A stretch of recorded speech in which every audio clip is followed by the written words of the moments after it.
Acara ini dipersembahkan oleh... Halo pemirsa, saat ini saya berada di Rumah Sakit Ortopedi. Satu-satunya rumah sakit di kota Surakarta ini yang memberikan pelayanan khusus ortopedi. Jadi keluhan sendi dan tulang akan dilayani di sini. Dan nanti saya akan berkunjung menemui Dr. Ismail Marianto, spesialis ortopedi konsultan, dan juga akan memberikan penjelasan dan informasi tentang keunggulan-keunggulan yang ada di Rumah Sakit Ortopedi Surakarta. Oleh karena itu, ikuti saya. Assalamualaikum, Dok. Waalaikumsalam. Apa kabar, Dokter Ismail? Dari TA TV? Iya, kami dari TA TV, Dok. Ini pasiennya banyak sekali ya, Dok. Tadi saya diizinkan untuk masuk duluan dan kami ingin berbincang dengan Dokter Ismail nih. Boleh ya, Dok ya? Boleh. Oke. Iya. Dok, ini saya sering mendengar istilah pengobatan atau apa saya tidak tahu, Ilisarov. Nah, mungkin Dokter Ismail bisa menjelaskan nih kepada pemirsa TA TV apa sebetulnya Ilisarov itu, Dok? Jadi Ilisarov itu nama orang Rusia yang menemukan alat pemanjang tulang. Jadi alatnya kayak ini yang ada di meja ini. Oh, seperti ini. Ya, ini namanya alat Ilisarov ya, Dok? Alat buatan Ilisarov. Oke. Digunakan untuk memanjangkan tulang. Misalnya orang yang sejak lahir kanan dan kiri tidak sama panjang kakinya atau tangannya, bisa dibantu dengan alat ini. Atau orang dengan infeksi yang hebat, yang berat, sampai tulangnya hancur semua, buang aja tulang yang hancur itu, kita tumbuhkan bagian yang sehat. Demikian juga yang kena tumor di garis pertumbuhan, atau orang yang kepingin nambah tinggi badan, kalau mau dipasang alat ini monggo. Oh, bisa. Bisa. Jadi alat ini bukan hanya untuk pasien yang punya keluhan tumor yang harus dipotong kakinya, tetapi untuk orang sehat seperti kita ini yang pengen tambah tinggi bisa dengan alat ini ya, Dok ya. Oke. Betul. Alat Ilisarov. Kenapa dinamakan alat Ilisarov, Dok? Sejarahnya seperti apa ini? Tahun 55-an itu ada dokter dari Siberia, Kurgan Siberia itu yang menemukan alat ini, namanya Gabriel Abramovich Ilisarov. Oke. Dari Rusia itu. Dari Rusia ya. Sehingga alatnya disebut alat pemanjang tulang Ilisarov, gampangnya begitu. Tahun 55. Tahun 55. Iya. Ini dokter dari Rusia ya, Dok. Dokter dari Rusia. Kemudian sampai dokter Ilisarov ini menemukan alat ini gimana ceritanya, Dok? Jadi pada waktu itu dia habis mengamputasi, kemudian hasil ujung dari amputasinya itu terlalu pendek sehingga untuk dipasang alat kaki palsu itu tidak ideal. Terus dia nyoba-nyoba untuk memanjangkan dengan cara distraction dari tulang yang ditumbuhkan itu, ternyata berhasil tumbuh dengan baik. Distraction itu apa, Dok? Bisa dijelaskan? Distraction itu penarian. Penarian. Jadi tulang yang patah itu ditempelin. Setelah seminggu atau 2 minggu tulangnya akan tumbuh. Tulang yang tumbuh itu kemudian ditarik pelan-pelan, kan masih lunak tulangnya. Iya, betul. Tumbuh 1 hari 1 mili bisa mengikuti jalur-jalur rel yang kita buat ini. Dan hasilnya bagus, tumbuh dan bisa sembuh. Kemudian sejarah ini tertutup sampai tahun 80-an, jadi 25 tahun kemudian ketika ada kongres ahli bedah tulang se-Eropa, ada peloncat tinggi dari Jerman yang patah tulang terbuka. Semua dokter di Eropa sudah angkat tangan. Pada waktu kongres itu Dr. Ilisarov datang, beliau dengan yakin menyuruh pasien ini, atlet ini berobat ke rumah sakitnya di Siberia. Dan berhasil dengan baik karena daerah yang busuknya dibuang, yang sehat dipanjangkan. Sehingga ilmu itu baru dikenal di Eropa dan Amerika tahun 80-an. dan sekarang menyebar ke Indonesia juga.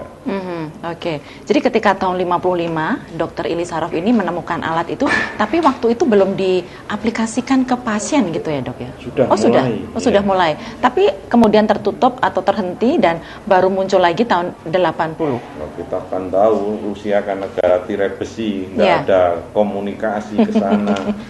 Baru tahun 80 itu terbuka, ada glasnost. Semua ilmu-ilmu Rusia juga bisa kita dengarkan sampai sekarang. Oke. Kemudian tahun 80 menyebar atau bisa sampai ke Indonesia itu sekitar tahun berapa, Dok? Ya, sekitar tahun 90-an dimulai dari Prof. Joko Simbarjo almarhum di Rumah Sakit Cipto Mangunkusumo, Fakultas Kedokteran UI, Universitas Indonesia Jakarta. Kemudian Prof. Ahmad Syarwani di Surabaya mulai merekayasa alat untuk membuat tulang itu tumbuh dan berhasil ya. Kemudian di Solo tahun 97-98 saya mulai dinas di Solo. Kemudian karena punya fasilitas bengkel yang cukup bagus, kemudian saya coba meniru gambar-gambar dari internet, jadilah alat ini dan sukses. Iya. Mungkin sudah hampir 300 pasien ya. Dari tahun 97-an itu ya. 300 pasien. Jadi ini pelopor alat Ili Saraf itu di Indonesia sendiri ada 3 ya? Iya. 3 ya. Yang Joko dari UI tadi sudah meninggal. Kemudian yang dari Ahmad Syarwani di Surabaya dan Dr. Ismail yang masih aktif saya di sini. Iya, oke. Berarti boleh dikata untuk seluruh Indonesia ini ya pemirsa, ini tinggal satu dan ada di Rumah Sakit Ortopedi Surakarta saat ini. Iya, saat ini. Dan mungkin juga Anda belum begitu mengenal apa itu Ili Saraf atau mungkin juga baru mendengar sekali ini saja. Nah, sudah dijelaskan oleh Dr. Ismail seperti apa sebetulnya alat Ili Saraf ini. Dok, dari sekian banyak pasien yang ditangani oleh Dr. Ismail, ini rata-rata keluhannya karena apa? Apakah misalnya pasien yang kecelakaan kemudian mengalami patah tulang juga bisa dipakaikan alat Ili Saraf ini, Dok? Yang sering datang ke saya adalah pasien patah tulang, kecelakaan di jalan, tulangnya ketinggalan di jalan. Aduh. Jadi hilang 15 cm, hilang 10 cm, hilang 5 cm. Segitu ya. Sama keluarganya tidak dicari. Akhirnya datang ke sini dengan tulang hilang. Patah dengan tulang hilang, sudah setahun, 2 tahun tulangnya nggak mau tumbuh, ketemu saya ya. Akhirnya bisa tertolong dengan alat ini. Kalau selain kecelakaan, apa dok yang sudah ditangani? Ada anak mahasiswa UGM, sejak lahir kakinya itu panjang sebelah, selisih 11 cm. Oh, kelainan atau karena penyakit? Oke, ya. Dan itu bisa kita perbaiki. Berarti itu dipotong dulu ya dok ya, kakinya yang pendek tadi? Iya, yang bagian yang sehat, yang mau kita tumbuhkan, caranya memang harus dipotong, ditempelkan. Oke. Alat ini kan dari Rusia, dok. Tapi dokter tadi mengatakan membuat sendiri. Ya. Memang bisa ya, dok ya, dibuat? Iya, sangat sederhana. Jadi tinggal ambil ring, kasih lubang aluminiumnya, kemudian disusun, dikasih rod atau cagak ini, diset untuk bisa dipanjangkan. Ada yang ukuran 6 mili yang untuk anak-anak, ada yang gede seperti ini 8 mili.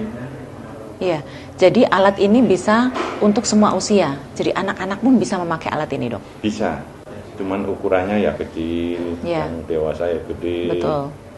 Kalau untuk anak-anak biasanya dilakukan untuk kasus-kasus seperti apa?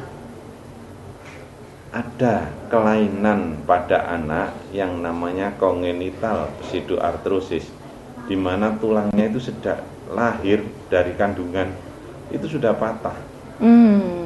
Oke. Dan ujung patahannya itu tidak mengandung sel tulang yang bisa tumbuh. Sehingga daerah itu harus dibuang karena dicurigai ada sel-sel yang bukan penumbuh tulang mendominasi ujung tulang itu. Akhirnya mungkin perlu dipotong 3 cm atas bawah, akhirnya selisih 6 cm. Nah, sesudah selisih 6 cm disambung, baru berhasil menyambung karena beda panjang saya harus memperpanjang kakinya sampai sama. Oke. Nah, kalau untuk pasien dewasa, tadi yang seperti ditangani dokter, ada mahasiswa yang dia memang mempunyai kelainan sehingga kakinya itu panjang sebelah, dok. Kalau yang terjadi seperti itu, kira-kira perlu waktu berapa lama untuk bisa kembali sama kakinya itu? Jadi prinsipnya pemanjangan ini sangat sederhana. Satu hari saya bisa menumbuhkan 1 mm. Jadi 1 mili, tulang pemirsa. sekitar 2,5 sampai 3 cm. Oke. Jadi kalau selisih panjangnya 10 cm ya, dalam waktu 3 bulan sudah sama panjang. Ya. Baru masuk ke fase kedua, fase pengerasan tulang baru.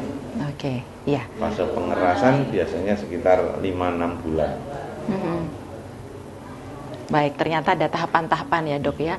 Dan pemirsa, ternyata dengan alat Ilisarov ini, maka pasien akan mendapatkan pemanjangan kaki atau bertambahnya panjang tulang itu 1 hari 1 mili. Dan seperti apa nanti proses ataupun tahapan untuk bisa mendapatkan terapi Ilisarov ini, pastikan untuk tetap bersama kami.